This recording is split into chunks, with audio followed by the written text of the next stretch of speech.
Trápia vás bolesti driekovej chrbtice?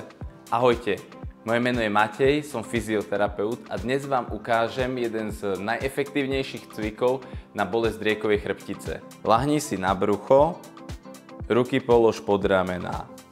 Napni lakte a tlač hornú polovicu tela smerom hore, čo najviac ako ti bolesť dovolí. V koncovej pozícii vydrž 1 až 2 sekundy, potom sa vráť pomaly do pôvodnej polohy. Pri každom opakovaní sa snaží ísť do čo najväčšieho rozsahu pohybu, pritom stále dbaj na to, aby tvoj chrbát a nohy zostali uvoľnené. Ak cítiš, že ti cvičenie robí dobre, môžeš v maximálnej polohe vydržať aj dlhšie ako 1 až 2 sekundy. Môžeš skúsiť spraviť tento cvik aj v stoji.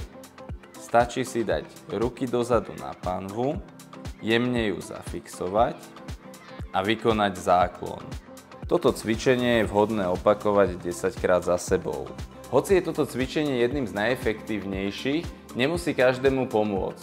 Sú aj ďalšie efektívne cvičenia na bolesti driekovej chrbtice, ktoré vám ukážem neskôr. Ak sa vám toto video páčilo, tak dajte like, koment alebo odber a vidíme sa pri ďalšom cvičení.